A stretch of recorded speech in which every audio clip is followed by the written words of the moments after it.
तो चलिए आज एक ऐसी कहानी में चलते हैं जिसका नाम है नसीब। ये कहानी है किस्मत के उस अजीब खेल की, एक ऐसा खेल जो जिंदगी को बनाता है, बिगाड़ता है और शायद शायद फिर से सवार भी देता है। सोचिए, कहानी शुरू होती है एक माँ के आखिरी शब्दों से। अपनी बेटी स्नेहा से वो एक वादा करती हैं, एक ऐसा वादा जो दिल को चीर दे। यहीं से उसकी जिंदगी की नींव रखी जाती है, एक ऐसी जिंदगी जिसे सिर्फ और सिर्फ प्यार से भरा होना था। लेकिन जैसा कहते हैं ना, किस्मत ने तो कुछ और ही सोच रखा था। तो कहानी का पहला हिस्सा, एक माँ का साया। और यहाँ से चीजें ना इतनी तेजी से बदलती हैं कि कोई सोच भी नहीं सकता।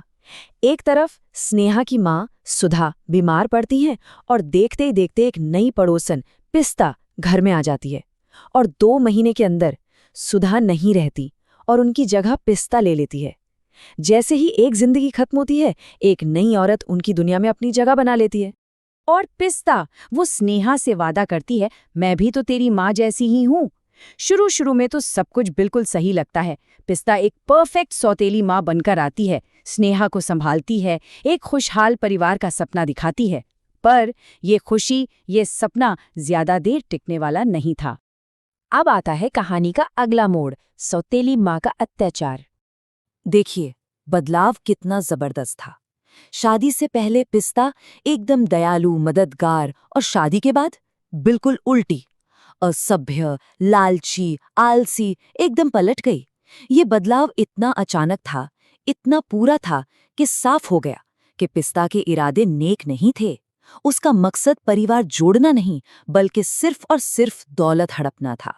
और पिस्ता की क्रूरता सिर्फ बातों तक सीमित नहीं थी। उसने स्नेहा से घर का सारा काम करवाना शुरू कर दिया। स्नेहा का हाथ चल गया, वो रोती रही, पर पिस्ता ने एक ना सुनी। खुद के लिए नए नए कपड़े खरीदती थी और झूठ बोलती थी कि पैसे नहीं है। यही नहीं, उसने स्नेहा की पढ़ाई तक छुड़वा दी और उस पर हाथ भी उठाया। ये सब कुछ एक सोची समझी साजिश थी, उस घर की रानी को एक नौकरानी बनाने की। और सबसे बुरा, ये सब उसके पिता माधव की नजरों से छिपा हुआ था। तो अब कहानी पहुंचती है एक नए और भी खतरनाक मोड़ पर, साजिश और बदला। तो पिस्ता एक प्लान बनाती है। पहला कदम, वो कहती है कि स्नेहा की शादी एक बहुत अमीर आदमी से करवा देते हैं, भविष्य सुरक्षित हो जाएगा। फिर दूसरा कदम, वो एक शर्त रखती है कि लड़का शादी से पहले नहीं मिल सकता। तीसरी चाल, एक खूबसूरत लड़के की तस्वीर दिखाकर माधव और स्नेहा को मना लेती है। और आखिरी, सबसे घिनौना कदम, वो चुपके से शादी तय कर देती है, मुरारी से, एक अधेड़ उम्र के आदमी से जो उसके इस प्लान में शामिल था। बेचारे माधव अपनी बेटी की भलाई के लिए मान जाते हैं। वो बिल्कुल अनजान थे कि वो अपनी ही बेटी को पिस्ता के सबसे बड़े जाल में फंसा रहे हैं। आखिरकार शादी का दिन आ गया। दूल्हे का चेहरा सहरे के पीछे छुपा हुआ था। रस्में हो रही हैं, सब लोग जश्न मना रहे हैं। सबको लग रहा है कि स्नेहा की किस्मत खुल गई। लेकिन किसी को भी अंदाजा नहीं था कि उस घूंघट के पीछे छिपा सच स्नेहा की पूरी जिंदगी बर्बाद करने वाला है। लेकिन जैसे ही आखिरी फेरे लिए गए, वो घूंघट सरक गया। तो आखिर दूल्हा था कौन? वो था मुरारी, स्नेहा से दुगनी उम्र का आदमी। और ये वही आदमी था जो पहले स्नेहा का पीछा किया करता था। सोच के देखिए कितना बड़ा सदमा लगा होगा। जो तस्वीर दिखाई गई थी वो सिर्फ एक झूठ था और असलियत एक भयानक सपने से कम नहीं थी।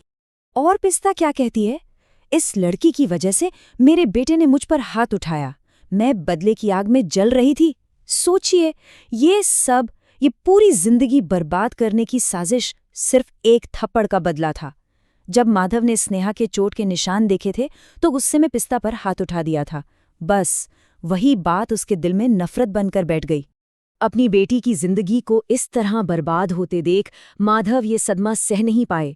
उन्हें वहीं उसी वक्त दिल का दौरा पड़ा और उनकी मौत हो गई। एक ही पल में, एक ही झटके में स्नेहा ने सब कुछ खो दिया, अपने पिता, अपना घर, अपना आने वाला कल। किस्मत ने इससे बुरा मजाक शायद ही किसी के साथ किया होगा। लेकिन जब लगता है ना कि सब कुछ खत्म हो गया है, तभी किस्मत एक नया पन्ना पलटती है। यहाँ से शुरू होता है किस्मत का नया मोड़। ऐसे में स्नेहा की नानी उसे बचा लेती हैं। वो इसे अपने साथ शहर ले जाती हैं, एक नई शांत जिंदगी की शुरुआत करने के लिए। पर किस्मत का खेल अभी खत्म थोड़ी ना हुआ था। एक दिन एक मामूली सी घटना होती है, एक आइसक्रीम गिरती है, और बस यही एक छोटी सी चीज एक ऐसी मुलाकात की वजह बनती है जो सब कुछ बदल देगी। इससे स्नेहा की टक्कर होती है दीप से, एक अमीर, गुस्से वाला और घमंडी लड़का। उसकी महंगी गाड़ी पर आइसक्रीम गिर जाती है और वो आग बबूला हो जाता है। स्नेहा के साधारण कपड़ों को देखकर वो उसे नीची नजर से देखता है और कहता है, जानती हो ये कार कितने की है? तुम्हारी औकात तो इसे साफ करने की भी नहीं है। लेकिन ये वो पुरानी, डरी सहमी स्नेहा नहीं थी। उसकी जिंदगी ने उसे बदल दिया था। वो डरने के बजाय एक कदम आगे बढ़ाती है, अपने पर्स से पैसों की एक गड्डी निकालती है, उसके ऊपर फेंकती है और कहते हैं, ये लो, कार ठीक करा लेना, बचे हुए पैसों से थोड़ी तमीज खरीद लेना और अपने लिए एक आइसक्रीम भी ले लेना। उसने दीप को शायद उसकी जिंदगी में पहली बार लाजवाब कर दिया था। पर इनकी कहानी यहाँ खत्म नहीं होती। यहाँ से शुरू होता है अधूरा नसीब। किस्मत बार बार इन दोनों को, जो एक दूसरे से बिल्कुल अलग हैं, एक साथ लाती रहती है और इनके टकराव से ही एक नए रिश्ते की शुरुआत होती है। और ये रिश्ता कैसे पनपता है? पहले तो दीप बदला लेने के लिए स्नेहा की पूजा का सामान खराब कर देता है, लेकिन जब वो उसे रोता हुआ देखता है ना, तो उसे पछतावा होता है और वो उसकी मदद करता है। इसके बाद स्नेहा, जो किसी का एहसान नहीं लेना चाहती, उसे खाने पर घर बुलाती है। फिर वो पूरा दिन साथ गुजारते हैं और दीप पहली बार अपनी अमीर दुनिया से बाहर झांकता है। धीरे धीरे उनके बीच की नफरत एक अजीब सी समझ में बदलने लगती है। सोचने वाली बात है, वो एक घमंडी अमीर लड़का और वो एक शांत लड़की जिसका अतीत इतना दर्दनाक रहा है। दोनों बिल्कुल अलग आसमान के नीचे पले बड़े हैं और दोनों ही अपने अपने मन की लड़ाइयां लड़ रहे हैं। और जब दीप स्नेहा को घर छोड़ने जाता है तो वो उससे पूछता है, क्या हम दोस्त बन सकते हैं? वही लड़का जिसने कुछ दिन पहले उसकी बेइज्जती की थी, अब उसकी सादगी पर फिदा हो चुका था और उससे दोस्ती का हाथ बढ़ा रहा था। तो किस्मत के इस अजीब खेल में अब आगे क्या होगा? क्या ये दोनों एक दूसरे के जख्मों पर मरहम लगाने के लिए बने हैं या फिर एक दूसरे का दिल तोड़ने के लिए? कहानी हमें यहीं इसी सवाल पर लाकर छोड़ देती है। दो जिंदगियां जो इत्तेफाक से जुड़ गई हैं, उनका नसीब अभी भी लिखा जाना बाकी है। तो क्या लगता है, किस्मत उन्हें मिलाएगी या फिर से अलग कर देगी? तो चलिए आज एक ऐसी कहानी की बात करते हैं जो एक बहुत ही दिलचस्प सवाल उठाती है। क्या मोहब्बत सबसे बड़े धोखे से भी पैदा हो सकती है? ये कहानी एक ऐसे इंसान के सफर की है जो पहले तो एक बेरहम मोहरा था और फिर एक सच्चा प्रेमी बन गया। ये एक ऐसा सफर है जो हमें धोखे, पछतावे और आखिर में माफी की जबरदस्त ताकत से मिलवाएगा। देखिए, इस कहानी की शुरुआत ना प्यार से बिल्कुल नहीं होती, बल्कि इसकी जड़ में है एक पिता की हद से ज्यादा की चाहत। ये जो शब्द है ना कि अगर हमें वो शेयर्स मिल गए तो मैं सबसे अमीर आदमी बन जाऊंगा, ये सिर्फ पैसों की बात नहीं है। नहीं, ये तो उस बेरहम साजिश की नींव है जिसने आगे चलकर कई जिंदगियों को हमेशा के लिए बदल कर रख दिया। तो हमारा ये सफर 5 जरूरी हिस्सों में बटा है। हम देखेंगे एक पिता का बदला, फिर कहानी जाएगी एक पत्थर दिल पति की तरफ, उसके बाद झूठ का अंजाम क्या होता है, फिर आता है अकेलेपन में जागृति का मोड़, और आखिर में माफी का वो मुश्किल रास्ता। तो सवाल ये है कि ये सब शुरू कहाँ से हुआ? जवाब है, एक पिता के बदले से। होता ये है कि दीप के पिता अपनी बिजनेस की दुश्मन गायत्री देवी को बर्बाद करने के जुनून में थे और इसके लिए उन्होंने एक ऐसा निशाना चुना जो सबसे कमजोर था, सबसे नाजुक, उनकी पोती स्नेहा। मकसद सिर्फ पैसा कमाना नहीं था, नहीं, मकसद था पूरा का पूरा कब्जा। जरा सोचिए, इस साजिश की प्लानिंग कितनी ठंडी और बेरहम थी। ये कोई लव स्टोरी नहीं थी, ये तो सीधा सीधा एक बिजनेस डील थी। स्नेहा उनके लिए बस एक संपत्ति थी जिसे हासिल करना था, और दीप उनका अपना बेटा इस धोखे को अंजाम देने के लिए बस एक औजार था और कुछ नहीं। शादी हो गई, रस्में पूरी हुई और बस जैसे ही सब खत्म हुआ, नकाब भी उतर गया। अब सामने आता है दीप का असली पत्थर दिल चेहरा, क्योंकि प्यार का वो सारा का सारा ड्रामा अचानक बंद हो जाता है। और ये जो बदलाव था ना, वो एकदम से आया, फौरन। जो दीप पहले इतना चार्मिंग था, इतना ध्यान रखने वाला था, शादी के बाद वही दीप बिल्कुल ठंडा और दूर दूर रहने लगा। मतलब हर वादा, हर प्यार भरी बात, सब एक नाटक था। एक ऐसा नाटक जो शादी की रात को ही खत्म हो गया और बेचारी स्नेहा उलझन और टूटे दिल के साथ अकेली रह गई। कहते हैं ना, हर झूठ की एक उम्र होती है, और इस कहानी में वो पल तबाही लेकर आया। वो पल आ गया था जब धोखे का ये पूरा जाल बिखरने वाला था। जरा सोच कर देखिए उस पल के बारे में। स्नेहा इत्तेफाक से वो बातें सुन लेती है और बस उसकी दुनिया ही उजड़ जाती है। उसका प्यार, उसकी शादी, उसका आने वाला कल, सब कुछ एक बेरहम झूठ निकला। ये सिर्फ दिल टूटना नहीं था, नहीं, ये तो भरोसे का सरेआम कत्ल था। लेकिन इतने बड़े धोखे के बाद भी स्नेहा एक बेचारी बनकर नहीं रहती। वो इससे इनकार कर देती है। उसके आखिरी शब्द असल में एक बहुत ताकतवर ऐलान है। मेरा प्यार और आत्मसम्मान सबसे महत्वपूर्ण है। वो दौलत के ऊपर अपनी इज्जत को चुनती है, अपनी कीमत बताती है और चुपचाप वहां से चली जाती है।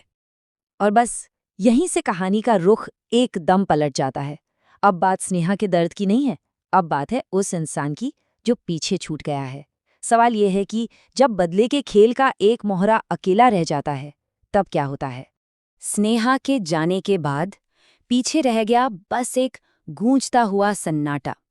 अपनी साजिश में कामयाब होकर भी दीप ने खुद को जिंदगी में पहली बार बिल्कुल अकेला पाया, और उसी खामोशी में उसे सामना करना पड़ा अपने किए का और उन एहसासों का जिन्हें उसने कभी माना ही नहीं था।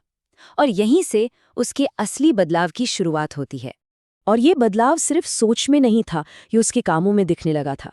पहले उसने हमदर्दी दिखाई, कुछ ऐसा किया जिसकी उम्मीद नहीं थी। फिर वो अकेलापन उसे अंदर से खाने लगा और आखिरकार उसे अपने किए पर जबरदस्त पछतावा हुआ। सच में ये एक पत्थर दिल इंसान के अंदर एक एहसास वाले इंसान के जागने का सफर था। तो अब कहानी का आखिरी हिस्सा शुरू होता है, यानी माफी का रास्ता। एक बदला हुआ दीप अब सिर्फ पछता नहीं रहा है, नहीं, अब वो उस प्यार को वापस पाने के लिए लड़ रहा है जिसे उसने खुद कभी असली समझा ही नहीं था। पर माफी मिलना इतना आसान कहाँ होता है? दीप को बार बार ठुकराया गया, लेकिन उसे अपनी कोशिशों से ये साबित करना पड़ा कि उसका पछतावा सच्चा है। और कहानी में एक अजीब मोड़ भी आता है, जब वही पिता जिसने इस पूरे धोखे की शुरुआत की थी, अब अपने बेटे को कह रहा है कि वो उस रिश्ते को जोड़े जिसे तबाह करने की साजिश उसी ने रची थी। और फिर आता है कहानी का क्लाइमैक्स। सबके सामने दीप एक बहुत बड़ा कदम उठाता है। वो उन्हीं शेयर्स के कागजात को फाड़कर फेंक देता है जिनकी वजह से ये सब शुरू हुआ था, और वो ये कहता है कि स्नेहा उसका अनमोल हीरा है। वो ये साबित कर देता है कि उसके लिए प्यार अब किसी भी दौलत से कहीं ज्यादा कीमती है। ये सिर्फ शब्द नहीं थे, ये उसके बदलाव का सबसे बड़ा और आखिरी सबूत था। दीप के इस असली बदलाव को देखकर, उसके सच्चे पछतावे को देखकर स्नेहा आखिरकार उसे माफ कर देती है। दोनों फिर से मिल जाते हैं और उनके साथ साथ दोनों परिवार भी एक हो जाते हैं। और इस तरह माफी का ये सफर पूरा होता है और धोखे से मिले सारे जख्म भर जाते हैं। और इसी के साथ ये कहानी हमें एक बहुत गहरे सवाल के साथ छोड़ जाती है। एक ऐसा प्यार जो धोखे से पैदा हुआ था, वो हकीकत बन गया, लेकिन क्या इतनी गहरी झूठ पर बनी नींव कभी सच में मजबूत हो सकती है? ये एक ऐसा सवाल है जिस पर सोचने की जरूरत है।